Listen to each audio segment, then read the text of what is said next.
আগে নাম ছিল পাইসু কামলা। যখন 3 ছেলে বড় লোক হয়ে গেছে, পয়সা পাঠাইছে, চাচার নামও পাল্টে গেছে পাচন শেখ। পাইসু কি হয়েছে? পাচন শেখ। আগে কত সাইমুও কামলা। ছেলেরা যখন পয়সা পাঠাইছে, বড় লোক হয়ে গেছে, রাজের বিল্ডিং করছে, এখন হচ্ছে শামসুল হক। শামু এখন কি হয়েছে? শামসুল হক। তুমি শামসুল হক হইছো, শুকর আদায় করো।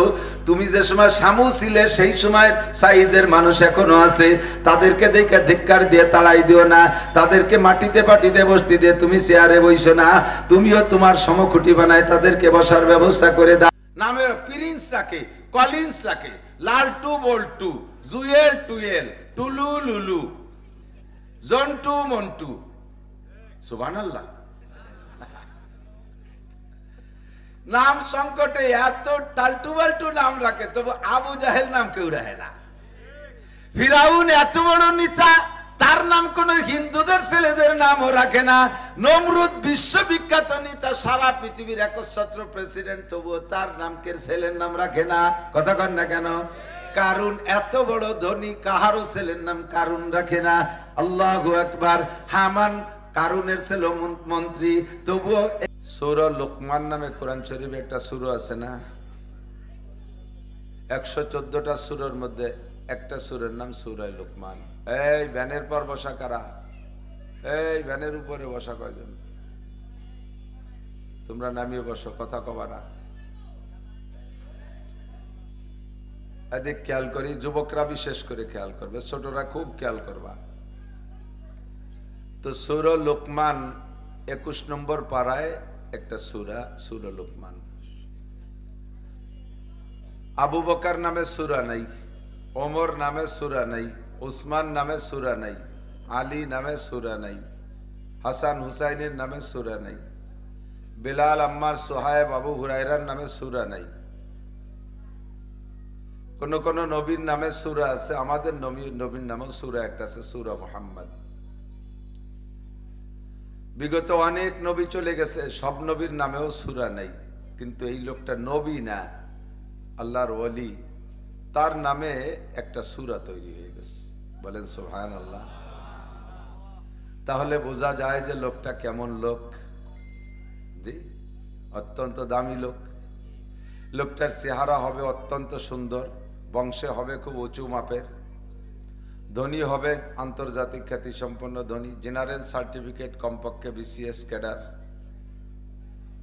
এই সব দিক দিয়ে যোগ্য হলেই না তাকে এত ভালোবাসে আল্লাহ তার নামে একটা সূরা বানাবে, কিন্তু এ সব দিক দিয়ে কিচ্ছুই না। বংশীয়ভাবে হাবশি গোলাম, বংশীয়ভাবে হাবশি গোলাম। গোলাম কাকে বলে? গোলামের একটা উদাহরণ বোঝেন, সেম কোয়ালিটি অফ আপনার বাড়ির গরু ছাগল। ইংরেজি বাংলা মিশাই কলম। আপনার বাড়ির গরুটা যেমন, বাড়ির গোলামটা ছিল ওই রকম। আপনার বাড়ির গরু আছে, গাভীর বাচ্চাটা এখনো দুধ ছাড়াই নেই, আপনি ইচ্ছা করলে বাছুরডারে রাইখে গাইডারে বেঁচে ফেলাই দিতে পারেন।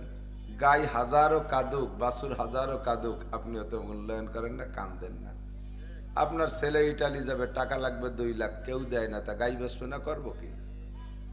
আবার বাছুরটাও বংশীয় বাছুর, ওইটারে রাখলে ভবিষ্যতে গাই হবে, সেই জন্য তার এবার রেখে দিয়েছেন, অথচ দুধ ছাড়াই নেই। মাই ফুতে উড়ে কান্দা, শোনাশুনি নেই। মায়ের বিয়েতে এখন গরু জবাই দিতে হবে, বাছুরডারে রাইখে গাইডারে জবাই দিয়ে খাইয়ে ফেললেন, তাদের হাজারো কান্নাকাটি অভিযোগ শোনার সুযোগ নেই। একেবারে এই তুমি কে তেছ, একেবারে গোলামবান্দি এরকমই। তারাও মানুষ, মানুষের অধীনে থাকে, তাদের বিবাহ শাদী দেওয়ার দায়িত্ব মালিকের। মালিক তারে বিয়ে দেবে, সে তার স্ত্রী নিয়ে ঘর সংসার করবে, তবে বাচ্চা কাচ্চা যা হবে এই বাচ্চার মালিক সে না, বাচ্চার মালিক মালিক। একটা প্যান্ট কিনে দেওয়ার ক্ষমতা তার নাই, একটা চকলেট বাচ্চায় কাঁদলে বাপ মা কিনে দেবে, তৌফিক তাদের নেই, তাদের হাতে কোনো পয়সা থাকবে না, এ দিলেই মালিক দেবে। বাচ্চা দুটোকে রেখে তার মা বাবারে আর এক হাটে নিয়ে বিক্রি করে দেবে, কোনো বাধা নাই। এরকম ছিল গোলামের পদ্ধতি পন্থা। তো সেই গোলামদের মধ্য থেকে বংশীয়ভাবে কয়েক পুরুষ ধরে গোলাম, তার একটা গোলামের নাম লোকমানে হাকিম। আর পশ্চিমা গোলামরা এরা আফ্রিকি, বিশ্ব কালা। কালা তো আমাদের দেশেও আছে, ভালো ভালো কালা। আমাদের দেশের কালাকে দেখা যায়, কোন কোন কালা আছে তার নাক চোখ এত সুন্দর যে দলা গেছে ভালো দেখা যায়, আছে না এরকম? কিন্তু ওই দেশের যে কালা, ওরে কপাল। তো দেখছেন যারা, তারা দেখছেন, যারা না দেখছেন তারা তো দেখলি বুঝবেন। জায়গায় জায়গায় দুটি একটা হেরেম শরীফের ভিতরে বসে থাকে, মানুষ না কোনো জঙ্গলি প্রাণী বোঝা যায় না। এরকম মোটা মোটা আঙ্গুল, ছোট্ট ছোট্ট চোখ, দাঁতগুলো খুব সাদা, মাথার চুল বেড়ার চুলের মতো কোকড়া কোকড়া, হাত পার আঙ্গুল ফাটিয়ে বালি ভাঙ্গির মতো ফাটিয়ে ফাঁকা ফাঁকা হয়ে গেছে। এই হলো গোলামের বংশ। তো আল্লাহ দুনিয়ায় যত কালা গেছে, সমস্ত কালোদের মধ্যে থেকে আল্লাহ তাআলা বাছাই করে তিনটে কালোকে এত দামি বানাইছে। নবী পাক বলেন, তিনটে কালো লক্ষ লক্ষ ধলার চাইতে ভালো। একটা কালো লোকমানে হাকিম, আর একটা কালো বিলালে হাবশি, আর একটা কালো মাহজা রাদিয়াল্লাহু তাআলা আনহু, হযরত ওমর রাদিয়াল্লাহু তাআলা আনহুর আজাদকৃত গোলাম। বিলালকে আজাদ করেছে আবু বকর, আর মাহজাকে আজাদ করেছে হযরত ওমর। এই তিন কালোর প্রশংসা হুজুর নিজেই করেছেন। বিলালে হাবশি কালোর প্রশংসা আপনিও করবেন। নবী আলাইহিস সালাতু ওয়াস সালাম মেরাজের রাত্রে মেরাজে গেছেন, জান্নাতের মধ্যে দিয়ে হাঁটতেছেন। তো জান্নাত হুজুরকে অনার করার জন্য, জান্নাতে হুজুরকে অভ্যর্থনা ইস্তেকবাল রিসিভ করার জন্য আল্লাহ তাআলা এমন নিরাপদ করে দিয়েছে, নিরিবিলি করে দিয়েছে, নিঝুম করে দিয়েছে। জান্নাতি হুররা কথা বলবে না, গিলমানরা কথা বলবে না, কোনো পশু প্রাণী আওয়াজ করবে না, সব নীরব নিথর দাঁড়িয়ে নবী পাককে অনার করবে, সাথে শুধু জিবরিল আলাইহিস সালাম হাঁটবে। জান্নাতের ভিতরে কোনো সাড়া শব্দ নেই, একেবারে নিঝুম। হুজুর জিবরাইলকে নিয়ে হাঁটতেছেন, কখনো সামনে, কখনো পিছে, কখনো ডাইনে, কখনো বামে একটা শব্দ বের হচ্ছে মাটি থেকে, জান্নাতের ফ্লোর থেকে। শব্দটা কেমন শব্দ? স্যান্ডেল বা খড়ম পাই দিয়ে হাঁটলে চটাত চটাত শব্দ হয় না? তো খড়ম পাই দেওয়ার একটা শব্দ। সে সময় তো পঞ্চ আর বার্মিস ছিল না, খড়মের যুগ, কাঠের খড়ম। এই কাঠের খড়মের একটা আওয়াজ আসতেছে। তো হুজুর বললেন জিবরাইলকে, জিবরাইল, এত নিঝুম নিরাপদ নিরিবিলি পরিবেশের ভিতরে কোনো শব্দ নাই, আইয়ু সাউতিন হাজিহি, এই শব্দটা কিসের শব্দ? তো জিবরিল বলতেছেন, হাজা কুফুকুন আলাই বিলালিক, এটা আপনার বিলালের খড়মের আওয়াজ। বলবেন না সুবহানাল্লাহ? সব সুবহানাল্লাহ শিয়াই দিয়া লাগে, এত কিছু ভাইরাল হলো, সুবহানাল্লাহ ভাইরাল হয়ে নিয়ে দিক। আর একবার বলে ফেলি, বিলালের খড়মের আওয়াজ।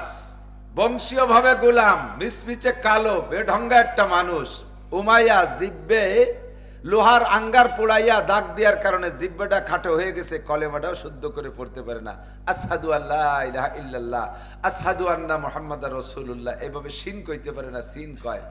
এমন একটা বেকায়দা লোকের খড়মের আওয়াজ নবী জান্নাতের মধ্যে শুনতে পাইলেন। হুজুর দাঁড়িয়ে গেছে না, যা বিলাল কবলা মজিফিল জান্নাহ, বিলালকে আমার আগেই জান্নাতে চলে আসছে নাকি? তো জিবরিল বললেন, লা হুয়া ইয়ামশি ফিদ দুনিয়া ওয়া তুসমাউ সাউতু ফিল জান্নাহ, আপনার বিলাল জান্নাতে আসে না, ও দুনিয়ায় দিয়ে হাঁটে আর বেহেশতের মধ্যে তার খড়মের আওয়াজ শোনা যায়। কাইফা ইমকিনু যালিকা ইয়া জিবরাইল, হাযা মাল ফারকু বাইনা দুনিয়া ওয়াল জান্নাহ, দুনিয়া আর জান্নাতের ভিতরে কত ডিসটেন্স, কত দূরত্ব? জান্নাত কোথায়? ইনদা সিদরাতিল মুনতাহা, জমিনের থেকে প্রথম আসমান 500 বছরের পথ, প্রথম আসমানের পুরো 500 বছরের পথ। ওরা আছে তো, ওরা খেয়াল রাখবে, কেউ কথা বলবে না। ওকে এই জায়গা যদি ট্রাবল দেয় তাহলে এলাকা কেউ নবে না, এটা ওরা জানে, এই জন্য ওরা খুব সতর্ক থাকবে। এবার প্রথম আসমান আর দ্বিতীয় আসমান, এই ফাঁকা আর প্রথম আসমান মিলে পুরো যতটুক হলো 1000 বছরের পথ। দুই আসমানের মাঝখানে 1000 বছরের দূরত্ব। দ্বিতীয় আসমান পুরো 2000 বছরের পথ। সাউন্ড কমে গেছে, কোন মাইক যেন মাইর খাইছে। দেখ, আপনারা তো শুনতেছেন? আচ্ছা ঠিক আছে, আমার একটু কষ্ট হবে না। এইভাবে 7 আসমান খালি গুণ হইতে আছে। এখান থেকে 7 আসমানের শেষ পর্যন্ত যত দূর, ওখান থেকে বাইতুল মামুর ফেরেশতাদের মসজিদ আরো অত দূর। তাহলে কত দূর হবে? এখান থেকে বাইতুল মামুর যত দূর, ওখান থেকে সিদরাতুল মুনতাহা আরো অত দূর। আর জান্নাত হলো সিদরাতুল মুনতাহার পাশ দিয়ে। ইনদাহা সিদরাত ইনদা জান্নাতিল ইনদা জান্নাতিল মাওয়া, ইনদাহা জান্নাতুল মাওয়া, ইনদা সিদরাতিল মুনতাহা। সিদরাতুল মুনতাহার কাছে নবী জান্নাতে গিয়ে দেখলেন বিলালের খড়বের আওয়াজ শুনতে পাইলেন। হুজুর বলে, জিবরাইল, জমিন আর এই সিদরাতুল মুনতাহা জান্নাতের মধ্যে কত দূর? জমিনের উপর দিয়ে হাঁটে আর সিদরাত জান্নাতের মধ্যে আওয়াজ শোনা যায়, এইটা কি করে সম্ভব? জিবরাইল কা, হুজুর আগে সফর সারেন, পরে বলবো। সফর সাইরা নবী দুনিয়ায় যখন চলে আসছেন, ফজর বাদ সাহাবায়ে কিরামরা সামনে যারা ছিলেন মক্কায়, এরকম জমজমাট তো বসার কায়দা ছিল না। অল্প কিছু সাহাবায়ে কিরামদেরকে নিয়ে নবী আজকের রাতের কিসসা শুনাইলেন। বাইতুল মুকাদ্দাস গিয়েছেন, 7 আসমান পেরিয়ে গেছেন, সিদরাতুল মুনতাহা গেলেন, বাইতুল মামুর পার হয়ে গেলেন, জান্নাত জাহান্নাম সব দেখলেন, আরশে আজিম পর্যন্ত পৌঁছে গেলেন। আল্লাহ পাকের সাথে একে একে 10 বার দেখা করলেন। বিস্তারিত কিসসা শুনানোর পরে এই ইতিমধ্যে দেখতেছেন মাঝখানে বিলাল একটু দূরে বসা। হুজুর ডাকতে বললেন, বিলাল তাআল লাদাইয়া। যখন বিলালের দিকে চোখ পড়ে গেছে, ডেকে আনলেন, কাছে কোলের মধ্যে বসাইলেন। ওয়া আজলাসা ফি হিজরিহি, হুজুরের কোলের মধ্যে বসাইলেন। ওয়া কাব্বালা আলা ফাইহি, তার 2টা গালের উপরে চুমো খাইলেন। 2টা গালে চুমো খেয়ে বুকের সাথে জড়িয়ে ধরে বলে, বিলাল, আইয়া মালিন তামালু। ও বিলাল, তুমি পার্সোনাল ব্যক্তিগত কি আমল করো বলো।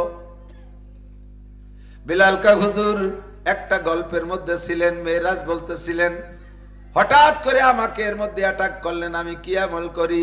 আর কেউরে বললেন না, ওমরকে বললেন না, উসমানকে বললেন না, আলীকে বললেন না, আর কেউরে না বলে আমাকে ধরলেন কি আমল করি। কেন বললেন? হুজুর কা, বিলাল, জান্নাতের মধ্যে আমি এই বড়দের এক একজনের এক এক শান দেখে আসছি, যার যার শান তাকে বলবো। তবে তোমার যেটা দেখছি সেটা হলো, সামিতু খুফুকানা আলাইক ফিল জান্নাহ, জান্নাতের মধ্যে তোমার খড়মের আওয়াজ আমি শুনে আসছি। অবশ্যই তুমি প্রাইভেট কোনো আমল করো, যে আমলের বদৌলতে আল্লাহ পাক তোমাকে এই ফজিলত নসিব করেছেন। বলো বিলাল, কি আমল করো। নবী পাকের জবানে যখন বিলালের জান্নাতের মধ্যে খড়মের আওয়াজ শুনেছে, বিলাল কি আর খুশিতে হুশ আছে?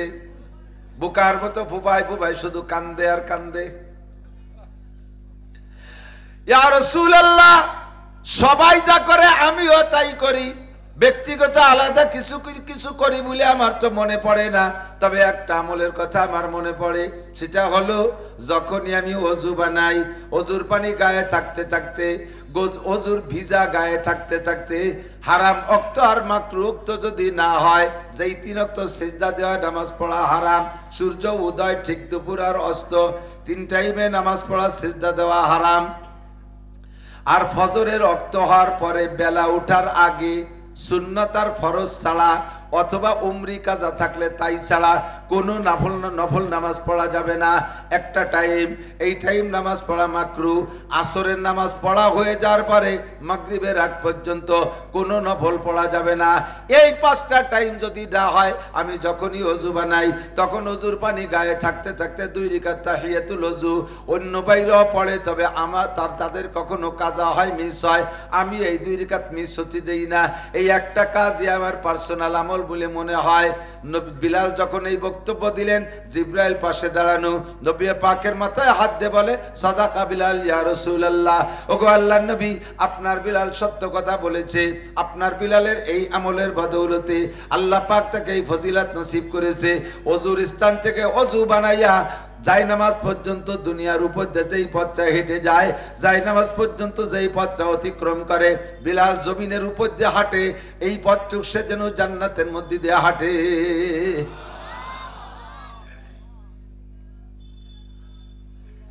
আদমিয়ত লাম শামো পোস্তেনিস, আদমিয়ত জুজরি জায়ে দোস্তেনিস, গরবা সুরত আদমি ইনসাবুদে, अहमद अबू जहल हामे के साबुदे, बंदाए इश्क शुदी তরকে নসব কুঞ্জমি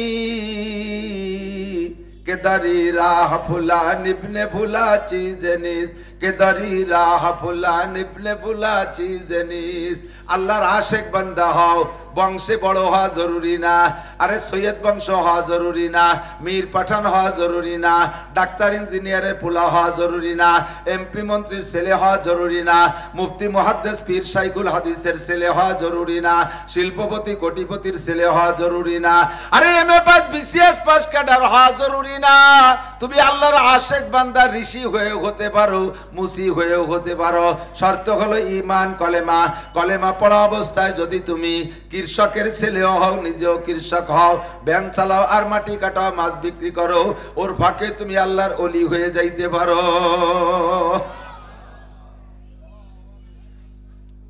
ঠিক কি না আল্লাহু আকবার বান্দায়ে ইশক শুদি তরকে নসব কুঞ্জমি के दरी राह भुला निबने भुला चीज निस চেহারার নাম যদি মানুষ হইতো বংশ বড় হইলে যদি দামি মানুষ হইতো বন্ধুরে আবু জাহেল হইতো সবচেয়ে বড় দামি আল্লাহু আকবার বংশ কুরাইশ চেহারা ছিল বিশ্ববিখ্যাত আমার নবীর চেহারার সাথে আবু জাহেলের চেহারা অনেকটা মিল খাইতো চেহারায় অনেক সুন্দর সৌদি আরবের তৎকালীন গভর্নর ছিল সৌদি আরবের গভর্নর ছিল সবচাইতে বড় ধনীদের কাতারে ছিল সব কিছু থাকা সত্ত্বে আবু জাহেলকে আল্লাহ পাক মানুষের কাতারে দামি মানুষ বানায় নাই কথা কোন ঠিক কি ঠিক না আরে দেশে এত নামের অভাব কারণ কোটি কোটি মানুষ হয়ে গেছে এত নাম কো এক বংশে একই নামের 3-4 জন পাওয়া যায় আছে না এক বংশে একই নামের 3-4 জন একই নানার ওলিয়া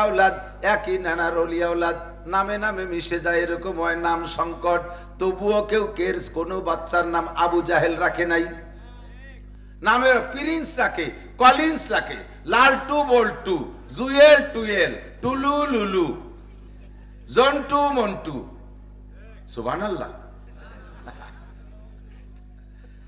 নাম সংকটে এত টালটু বাল্টু নাম রাখে তবু আবু জাহেল নাম কেউ রাখে না ফিরাউন এত বড় নেতা তার নাম কোন হিন্দুদের ছেলেদের নামও রাখে না নমরুদ বিশ্ববিখ্যাত নেতা সারা পৃথিবীর একচ্ছত্র প্রেসিডেন্ট তবুও তার নামকে ছেলের নাম রাখে না কথা কন না কেন কারুন এত বড় ধনী কাহারও ছেলের নাম কারুন রাখে না আল্লাহু আকবার হামান কারুনের ছিল মন্ত্রী তবুও এই এত বড় স্বনামধন্য মন্ত্রী হওয়া সত্ত্বে হামান নামে কেউ নাই ইব্রাহিম আলাইহিস সালামের আব্বার নাম আজর এত বড় মুসলিম জাতির পিতার আব্বা আজর তবুও সে আজর নামে কেউ রাখে না নাম আল্লাহু আকবার ওই বিলালে হাবশি মাটিয়ে গোলাম সেই নামে বাংলাদেশে বিলাল আছে না নাই লক্ষ লক্ষ বিলাল দুনিয়ায় খুঁজে পাওয়া যায় आदमियत लाम शामो पोस्टेनिस आदमियत जुजरी जाए दोस्तेनिस সাদা চামড়ার নাম মানুষ না নাকচক ভালো হইলে তার নাম মানুষ না স্বাস্থ্য মেলা ভালো হইলে তার নাম মানুষ না শিল্পপতি কোটিপতি হইলে তার নাম মানুষ না মানবতা যার মধ্যে আছে ওইটাই হইল মানুষ ঠিক না একটা গোলামের কিচ্ছা কইলাম যেই গোলামের কিচ্ছা কব বলে সরে চলে আসছে সেই গোলামটার নাম হলো লুকমানে হাকিম হজের দিকে যাই রে হজের আগে দুইটা কথা যুবকরা ছোটরা লক্ষ্য করে শুনবা একেবারে কান খাড়া করে শুনবা ঢিলের ভিতরে খেজুরের রস যেমন নালিতে ঢুকায় নাই ওই রকম হা করে থাকবা নড়বা না বাদাম খালি কিন্তু ওই ঢিলের মহি আবার পর্দা ভরে যাবে ওকে বাদাম কামানা মুরব্বীরা পানে জাগর কাটা বাদ দিতে হবে এই চুবা মাবুনরা পর্দার আড়ালে কান খাড়া করেন লুকমানে হাকিম আলাইহিস সালাতু ওয়াস সালামকে আল্লাহ পাক রব্বুল আলামিন প্রস্তাব দিয়েছে লুকমান তুমি কি নবী হতে চাও না আমার ওলি বন্ধু হতে চাও ভালো করে বুঝতেছেন কথা কে প্রস্তাব দিয়েছে আল্লাহ নিজে প্রস্তাব দিয়েছে তুমি কি নবী হতে চাও না ওলি হতে চাও এ জায়গা যারা বসা আছেন একটু টুকিটাকি রাজনীতি করেন আপনাকে যদি বর্তমান অন্তর্বর্তীকালীন সরকারের প্রধান যিনি আছে উনি যদি ডাইকে বলে আগামী নির্বাচনে তুমি কি মেম্বার হতে চাও না মন্ত্রী হতে চাও আপনি কোনটা নেবেন মন্ত্রী বলি কেউ মেম্বার হতে চায় ব্যান চালাই নিলেও যদি কয় তুই কি হবি মন্ত্রী হবো আর কি হবো দেড়বার না কি হবো ছোট থেকে ছোট একজন নবীর মর্যাদা আর অলির মর্যাদার মধ্যে পার্থক্য শুনে নেন।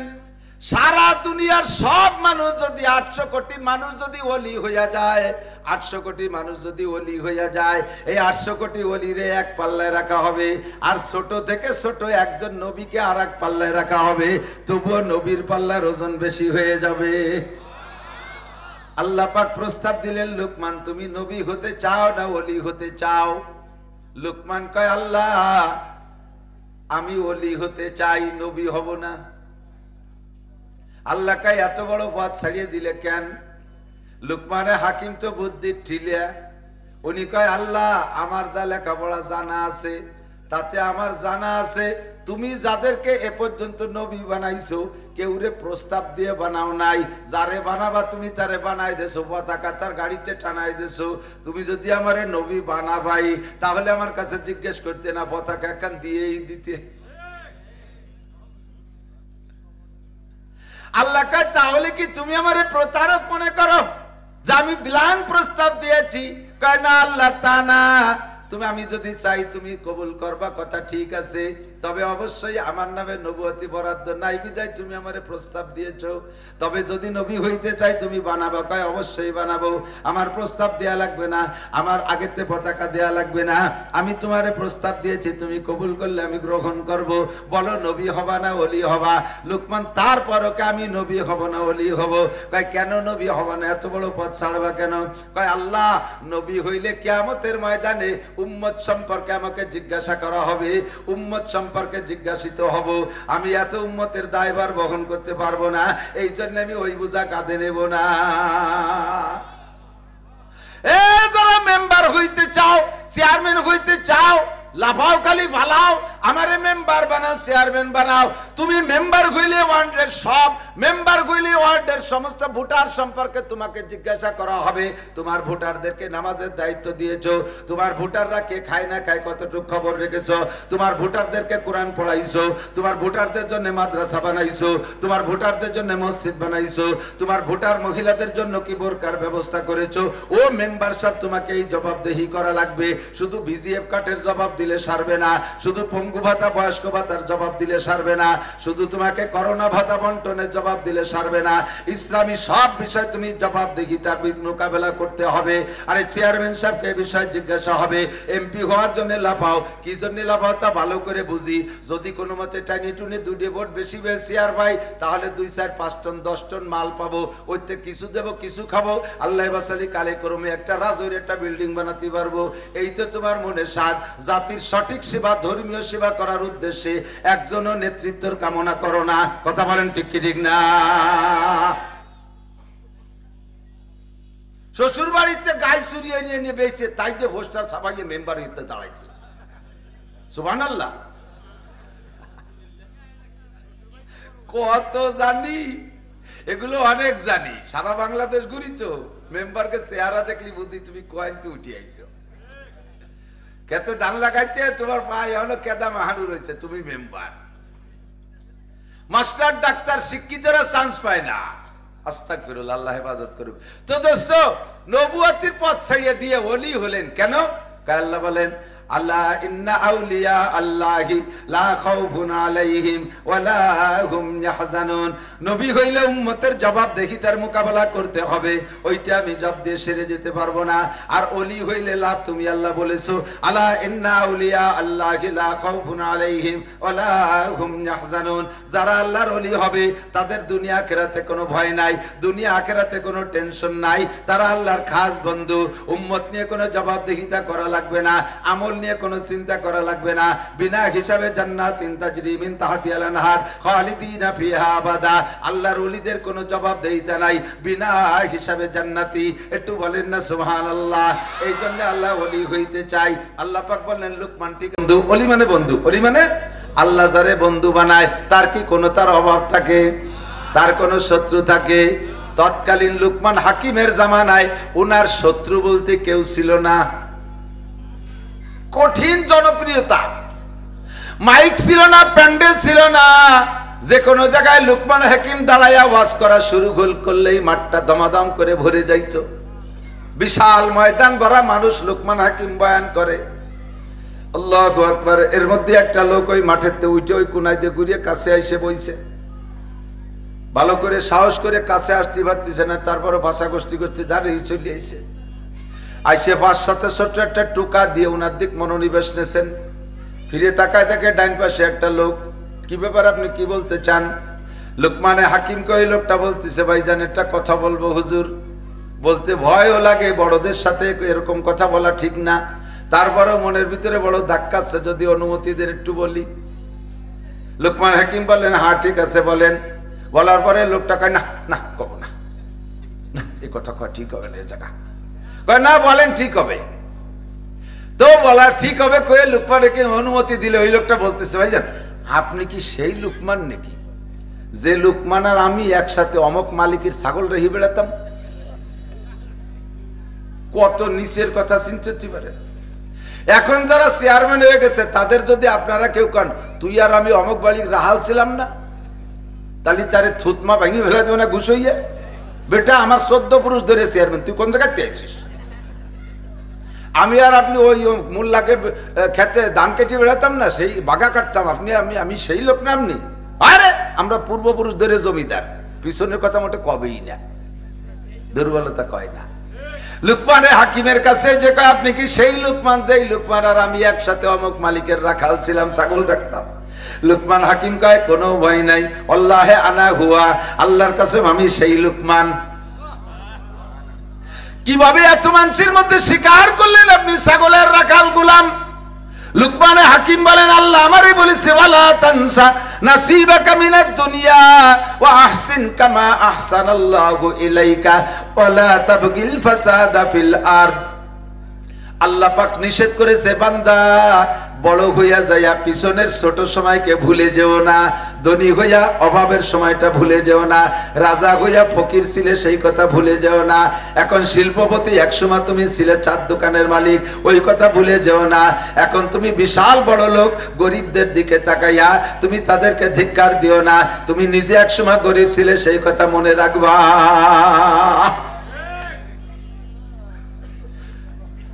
এদিক একসময় আপনি পরের জমিতে কামলা দিতেন, এরকম একটা দিন গেছে না? আর এখন ধমাধাম করে 3টে ছেলে ইটালি, ফ্রান্স, অস্ট্রেলিয়া চলে গেছে, আপনি ধনী হয়ে গেছেন। আগে নাম ছিল পাইসিও কামলা। যখন 3 ছেলে বড় লোক হয়ে গেছে, পয়সা পাঠাইছে, চাচার নামও পাল্টে গেছে পাচন শেখ। পাইসো কি হয়েছে? পাচন শেখ। আগে কত সাইমুও কামলা, সাইমুও কামলা।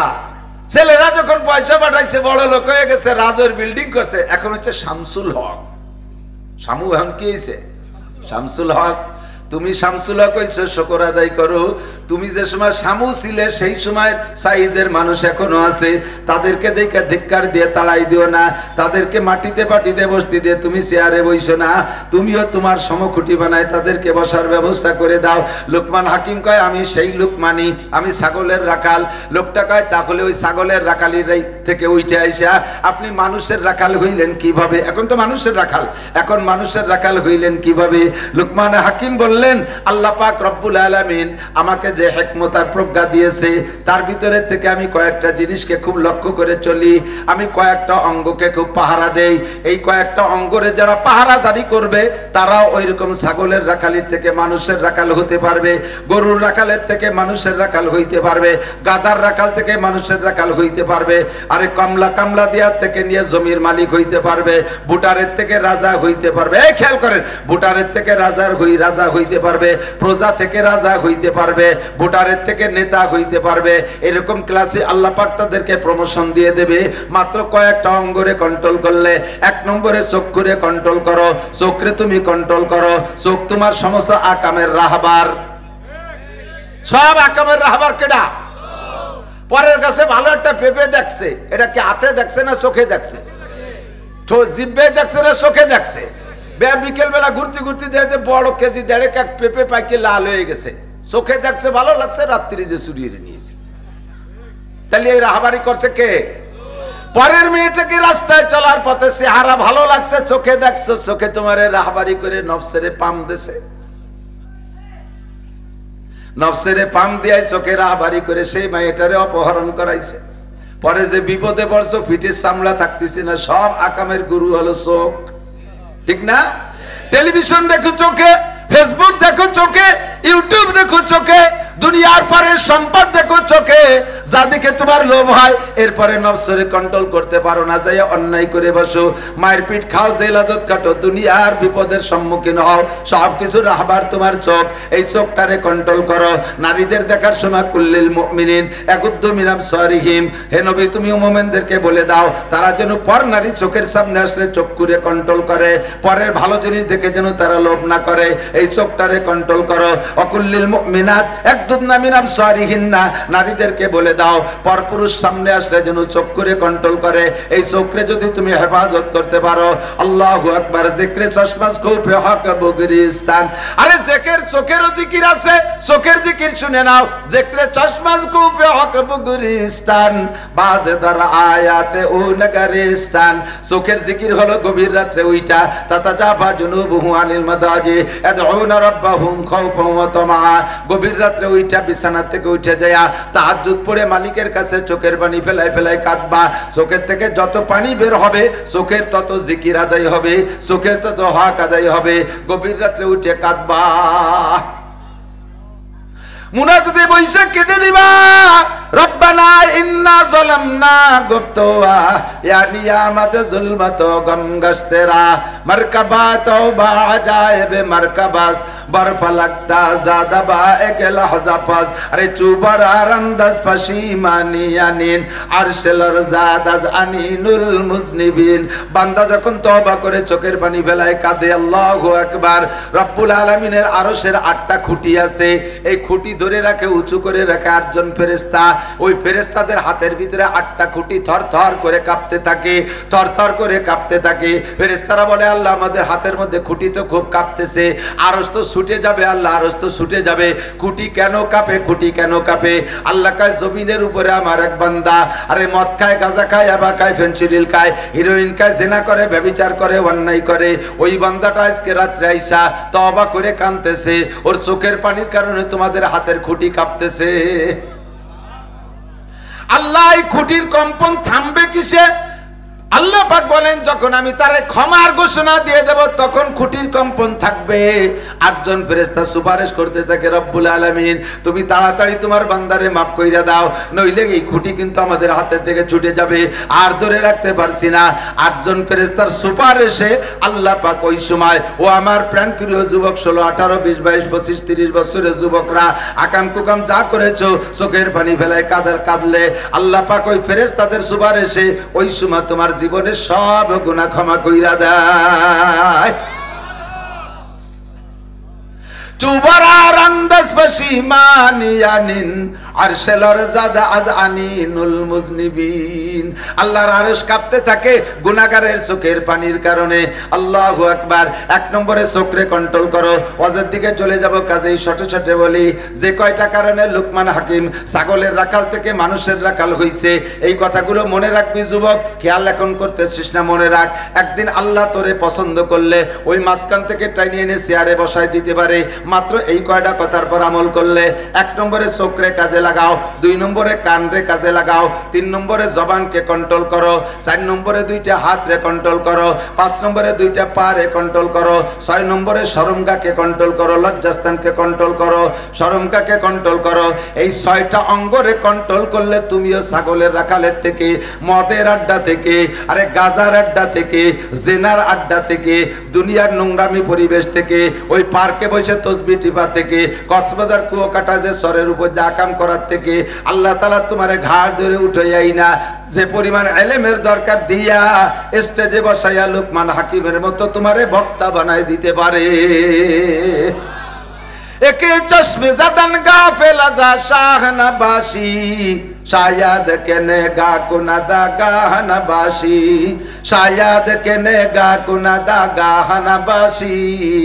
কখন যে কোন দিনের দোয়া কবুল হয়ে যায় বন্ধু বলা যায় না, কোন দিনের দোয়া কবুল হয়ে যায় বলা যায় না। কতক্ষণ? আমার এক আত্মীয় বলেছিলেন, তার আত্মীয়র খবর, উনি বলতেছেন আমার এলাকার একজনই বলতেছেন, ওনার এক বোনের দেবর বিয়ে পড়ে, ঢাকায় তাদের বাড়ি, 4-5টা বাড়ি আছে, ঢাকা ধনী মানুষ, তাগড়া জুয়ান, 6 ফুট উঁচু বডি সেরকম। এই যুবক, কলেজে পড়া যুবক, দুনিয়ার নোংরামি কোনো কিছু বাদ দেয় না। এমন এমন নোংরামির কথা বললেন যা বলতেও লজ্জা লাগে। ছোট্ট একটা বলি, শুধুমাত্র ওর বড় ভাইরা বিয়ে করেছে। যদি ওই যুবক কোনো ভাইয়ের ঘরে যার, রাত্রে কোনো ভাবির সাথে রাত কাটানোর ইচ্ছা করে, ভাইকে বলে দেয় যে তুমি আজকে ঘরে যাবা না, বাইরে যে কোনো জায়গায় থাকতে হবে, সেই ঘরে ও রাত কাটাবে। বাড়ির সবাই জানে, আব্বা মা সবাই জানে, ভয়ে কিছু করার কায়দা নাই। যেই বলবে তার গর্দান থাকবে না। এত বড় উশৃঙ্খল বিশৃঙ্খল, এত বড় ক্যাডার মস্তান বেয়াদব। আল্লাহু আকবার। জীবনে কোনোদিন আলেম ওলামারে সালাম দেশে বলে প্রমাণ নাই। তবলিগ জামাতের একটা দল, একটা টিম, মেডিকেল সায়েন্সের গ্রুপ, তারা এমবিবিএস ফাইনাল পরীক্ষা দিয়া এই মাঝের টাইমটা তবলিগে গেছে ওদের মহল্লায়, ঢাকা থেকেই। বিকেলে যখন গাছতে গেছে, তখন গাছতে তো ঘুরে ঘুরে যাকে যা বলা দরকার তাই বলতেছে। কিন্তু ওরে বলবে এই লোকটা যে এই মহল্লার, আঙ্গুল দিয়ে যদি কেউ ইশারা দিয়ে দেখায় যে একে একটু বলেন, তাহলে ওই লোকটার আঙ্গুল থাকবে না, আঙ্গুলটাও জানতে পারলে মটকায় ভেঙে দেবে। মানে একটা এই ক্লাসের একটা মানুষ, রাহবার যিনি ছিলেন, উনি মুতাকাল্লিমকে ইশারা করে বললেন এই যুবকের ভয় এলাকায় কাজ করতে পারি না, একে একটু আপনারা তশকিল করেন। যাইয়ে তাবলীগ জামাতের এই জামাতটা গোল হয়ে দাঁড়াইয়ে তারে মাঝখানে ফেলাইছে। ভিতরে কথা কয় কারা? ভিতরে কথা বলেন কারা? ওই জরুরি কথা হলে মাইকি কোন সবাই শুনি, নালি চুপ থাকতে হবে। কথা কন না কেন?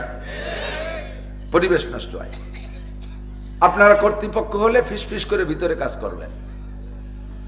আল্লাহ যাইয়া ওরে সালাম দেছে, আসসালামু আলাইকুম। তবলিগের সালাম তো মিঠিয়ে সালাম, আসসালামু আলাইকুম রাহমাতুল্লাহ। সালামের উত্তর ওয়ালাইকুম আসসালাম। শুনেই এই 14 জনের বরান কাকি করছে। বলেন কি বলবেন? একটু আমাদের যদি সুযোগ দিতেন আমরা দুইটা কথা বলতাম। বলেন। আমরা তো তবলিগ জামাতের লোক, আমরা আসছি আপনাদের মসজিদ মহল্লায়, মাগরিবের নামাজটা যদি মসজিদে পড়তেন তাহলে আমরাও খুশি হতাম, আল্লাহও খুশি হতো, আপনিও খুশি হতেন। কি করেন আপনারা? লেখাপড়া করেন নাকি হুজুরগিরি করে বেড়ান খালি? আমরা এই 14 জন এমবিবিএস ফাইনাল পরীক্ষা দিয়ে আসছি। যখন শুনছে 14 জন এমবিবিএস ফাইনাল পরীক্ষা দিয়ে আসছে, তখন দেখলো যে ওনার চাইতে যোগ্যতা ভালো, আস্তে একটু নরম হয়ে গেছে। নরম হইলে বলছে তাহলে একটু মাগরিবের নামাজ মসজিদে, হ্যাঁ যান, আসবানি। তবুও সুর এত তাড়াতাড়ি তো নরম হওয়ার কথা না, একটু কমছে, যান আসবো। ফাজিল ফক্করকে আবার একটা গুণ আছে, কথা দিলি রাখে। আর যারা একটু সুফি সুফি বাপ, ওরা হলো মারির প্লেয়ার, মুহি কয়েকটা তল দিয়ে একটা চালায় বেশিরভাগ। আজিল ফাজিল আবার কথা ঠিক রায়, ঠিক আছে যাব। সত্যি মাগরিবে গেছে, ওর জীবনের প্রথম অজু আজকে বানাইছে। কবরে গোসল পাওনা রয়েছে আল্লাহর, তাও ঠিক নাই, যাই হোক অজু বানিয়ে গেছে। মসজিদে যাইয়া বসছে, মাগরিবের নামাজ পড়ছে, নামাজের পরে বলছে ভাই একটু বসবেন নামাজের পরে। হ্যাঁ তাও বসছে, মাত্র আধা ঘন্টা, ঠিক আছে বসছে। আল্লাহর রহমত, ওই দিন আমির সাহেব যে মানে মুতাকাল্লিম সাহেব যিনি ছিলেন, বয়ান যিনি করছেন, তার বয়ানের ভিতরে কি নূর আল্লাহ দিয়েছে আল্লাহ জানে। বয়ান শুরু করছে তো ওই ছেলেটাই কান্না শুরু করে দিয়েছে, কান্তি কান্তি হয়রান। 3 দিনের জন্য তশকিল, জায়গায় বসেই তশকিল হয়ে গেছে, যাব 3 দিনই। 3 দিনের তশকিল হয়ে গেছে। ছেলেটা অন্যায় করতে করতে করতে করতে আল্লাহ পাকের রব্বুল আলামিনের হয়তো কোনো কহারের নজরে তার চোখের পাওয়ার এমন লেস, বিনা চশমায় বাথরুমের দরজা খুঁজে পায় না। দিনে রাত্রে কোনো সময় চশমা ছাড়া পায়খানা গেলে দরজা খুঁজে পায় না, খালি একদিন টুয়াই বেড়ায়। 1200 পাওয়ারের চশমা। এখন ঈশার নামাজ পড়ে বাসায় গেছে, নরম নরম বাপ। বাসায় গেলে ওর নরম বাপ দেখে আব্বা মা মনে করছে অসুস্থ নাকি, অসুস্থ নাকি। বাবা শরীর খারাপ নাকি? কয় না, শরীর ভালো আছে। খাবার দেন, খাইছে, শুয়ে রয়েছে। সকালবেলা বলতেছে আম্মু আমাকে একটা ব্যাডিং তৈরি করে দেন, আমি মসজিদে তবলিগ জামাত আসছে 3 দিন থাকবো।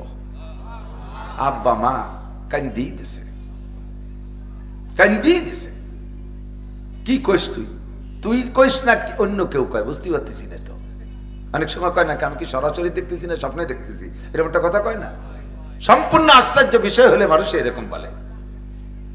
কান্দিছে, মা তাড়াতাড়ি ব্যাডিং বানায় দিয়া মনে করছে যে আর কি করতেছে নাকি বা ফাজলামি করতেছে নাকি, সত্যি যে ব্যাডিং নিয়ে ডাইরেক্ট মসজিদে চলে গেছে। ওনাদের সাথে 3 দিন কাটাইয়া আসছে। 1 সিল্লের তশকিল হয়ে গেছে। 1 সিল্লে যাবে, 1 সিল্লের তশকিল হইয়া যাইয়া এরপরে এই মুহূর্তেই যাবে না, যাবে হলো বিএ পরীক্ষা, ফাইনাল পরীক্ষা দিয়ে রেজাল্টের আগে। সত্যি ফাইনাল পরীক্ষা দিয়ে ব্যাটিং নিয়ে ডাইরেক্ট কাকরাইল চলে গেছে। কাকরাইল যাইয়া তশকিলে 1 সিল্লার নামে যেদিকে রোগ দেশে সেই দিক চলে গেছে। 1 সিল্লা শেষ কইরা বাড়ি ফোন দেশে, আম্মু আব্বু টাকা পাঠাই দিন, আমি 3 চিল্লা না দিয়ে যাব না।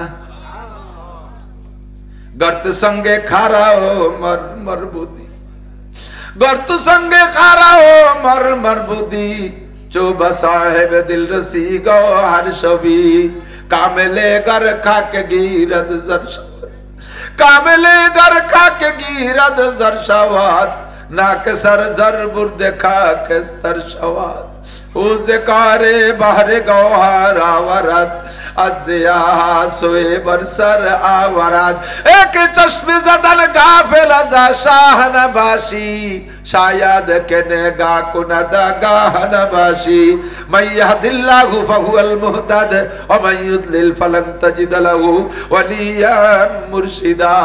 এ আমার প্রাণপ্রিয় বন্ধু যুবকরা, আমার সোনামণিরা, একটু লক্ষ্য করো পাখি, আল্লাহ তাআলা যদি তোমারে কবুল করে সম্মান কোথায় নিয়ে যায় তুমি একটু অপেক্ষা করো। এই যুবক 3 চিল্লায় চলে গেছে, যাইয়ে তবলিগের সময় লাগাইছে, দাড়ি রাইখে ফেলাইছে, আর প্যান্ট শার্ট সবই বাদ দিয়ে দিয়েছে, তবলিগে থেকে জামা জুব্বা পাগড়ি তৈরি করে ফেলাইছে। এবার সে কোরআন শরীফ শিক্ষা করা শুরু করেছে। 3 চিল্লে শেষ হইতে হইতে কোরআন শরীফ পড়া শিখে ফেলাইছে। আল্লাহু আকবার। এরপরে বাড়ি আইসা পকেট কোরআন শরীফ, পকেট কোরআন শরীফ, এই যে ছোট্ট ডায়েরির মতো ছোট পকেট কোরআন শরীফ, এইটা জুজদানে পরে বেশিরভাগ টাইম পকেটে গলায় ঝুলিয়ে রাখে। যেই ছেলেটা বিনা চশমায় বাথরুমের দরজা খুঁজে পাইতো না, সেই ছেলেটা এখন বিনা চশমায় ওই ছোট্ট ছোট্ট হরফের কোরআন শরীফ দেখা পড়ে।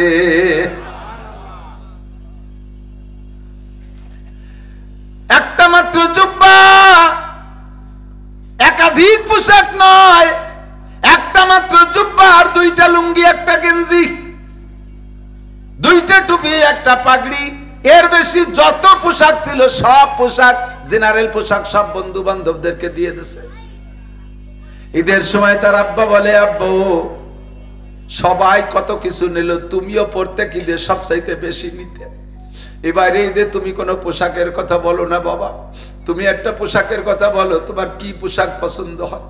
আমি দেখি জুমার দিন তোমার জামাটা ধুয়ে দিয়ে তুমি অপেক্ষা করো, এই জামাটা শুকাইলে সেই জামাটাই পরে তুমি জুমায় যাও, তোমার আর একটা জুব্বা হইলে তো ভালো হয়। তুমি বলো আব্বা আর একটা জুব্বা বানাই দেই, কমপক্ষে ঈদ উপলক্ষে একটা জুব্বা বানাই দেই। ছেলেটা কান্দে আর কয়, আব্বু আমার যখন একটা জুব্বায় যথেষ্ট হয় তাহলে দ্বিতীয় জুব্বাটা বানাইলে এটা অতিরঞ্জন হবে, এটা বেহুদা খরচ হবে। আল্লাহ কয়, ইন্নাল মুবাদ্দিরিনা কানু ইখওয়ানাশ শায়াতিন, বেহুদা খরচকারী শয়তানের ভাই। আমার যেহেতু একটা জুব্বায় চলতেছে, কাজেই আমি আরেকটা জুব্বা বানাবো না। আব্বাই কান্দে, মা কান্দে, কয় বাবা এই ঈদের সময় তোর জ্বালায় বিরক্ত হয়ে যাইতাম, বাড়ির সবাই মিলে যা টাকা খরচ হইতো একা তোরে তার চাইতে বেশি দেয়া লাগতো, আজকে তুই ঈদের সময় একটা জুব্বা কেন নিবি না? আব্বাই বলেছে খায় নাই, মা এসে বলছে মানে নাই। মা আব্বারে দুইজনে সুন্দর করে বুঝাই দিছে। মা তো পাগল হয়ে গেছে, বাবা তুই যদি একটা নতুন জুব্বা না নিস তাহলে আমরা ঈদের পোশাকই পরবো না। মাকে ডেকে বলছে, মা তোমার কথাও শুনবো, আব্বুর কথাও শুনবো, যদি তোমরা আমার কথা শোনো, যদি তোমরা আমার কথা শুনো তাহলে তোমাদের কথা শুনবো। বল তোর কথা কি? মাকে বলছে, 1 নম্বর কথা, জীবনে আর কোনোদিন মরার আগে তুমি মার্কেটে যাইতে পারবা না। যাদের থেকে পর্দা করা ফরজ তাদের থেকে পর্দা করতে হবে, জীবনে বেপর্দা 1 ইঞ্চিও করতে পারবা না। একটা ওয়াক্ত নামাজ কাজা করতে পারবা না। তুমি যদি এই কথার পর আমল করো, তোমার পরে এই প্রস্তাব। আর আব্বার কাছে প্রস্তাব, আমি ঈদের জামা নেব, শর্ত হলো ঈদের পরে আব্বা 3 চিল্লে যাইতে হবে, নইলে জামা নেব না। ছোট ছেলে, আদরের ছেলে, এত বড় উশৃঙ্খল বেয়াদব, সে তার মুখ দিয়ে এই কথাগুলো কেমন যেন নবীওয়ালা কথা আসতেছে। আব্বা ওয়াদা করলে আমি অবশ্যই ঈদের পরে 3 চিল্লায় যাব। মা কয় তুই যেভাবে শরিয়াত শিখাবি সেইভাবে আমল করব বাবা, জীবনে খিলাফ করব না, তুই একটা জামা নে। এরপরে আব্বা মায় যাইয়া কাপড় কিনে এনে জামা বানাই দিয়েছে, জুব্বা নিয়েছে। একে চশমে জাদান গা ফেলাজা শাহানাবাসী শায়াদ কেনে গা কোনা দাগা হানাবাসী। এখন তুমি মস্তানি করো, পাগলামি করো, মদ গাজায় বা আড্ডার মধ্যে কাটাও। আল্লাহ যদি তোমার দিকে সুদৃষ্টিতে তাকায়, আল্লাহ তোমার এরকম পাগড়িওয়ালা, এরকম রাহবার মুবাল্লিগ বানাই দিতে পারে কি পারে না? এই জন্য সব কথা অন্তর দিয়ে শুনবে, কথাগুলোকে বুঝবে, আমল করার চেষ্টা করবে, একটা কথাও ছাড়বে না। আল্লাহু আকবার। আরবিতে বলে শরফুল মাকান বিল মাকিন, অবস্থানকারীর কারণে অবস্থানের দাম বাড়ে আর কমে, ঠিক না? এক গ্রামে যদি একজন জজ থাকে, এই এক গ্রামে যদি একজন দায়রা জজ থাকে, ওই একজন জজের কারণে পুরো গ্রামটার নাম হয়ে যায় জজের গ্রাম। কথা কয় না? ওই গ্রামে মেয়ে বিয়ে দিত আগ্রহী, ওই গ্রামের মেয়ে আনতেও আগ্রহী, জজের গ্রাম। যদিও ওনার মাইয়ে জামাই, ওনার বিয়েই, এরা জজ মজ কিছু না, এরা মাঠের কৃষক, কিন্তু এক জজে গ্রামের দাম বাড়াই দিয়েছে। আবার যদি এক গ্রামের ভিতরে 1000 মানুষের মধ্যে একটা আন্তর্জাতিক খ্যাতি সম্পন্ন বিশ্বমানের একজন চোর থাকে, ওই এক চোরে গ্রামের ফাইন মেরে ছেড়ে দিয়েছে। কতক্ষণ কেউ ওই গ্রামে মাইয়ে বিয়ে দেয়, চোরের গ্রামে মেয়ে বিয়ে দেবো, ওই গ্রামের মাইয়ে আনবে না, এক চোরে দেশটারে ফসাই ফেলাইছে। রেখা শরফুল মাকান বিল মাকিন, অবস্থানকারীর কারণে অবস্থানের দাম বাড়ে আর কমে।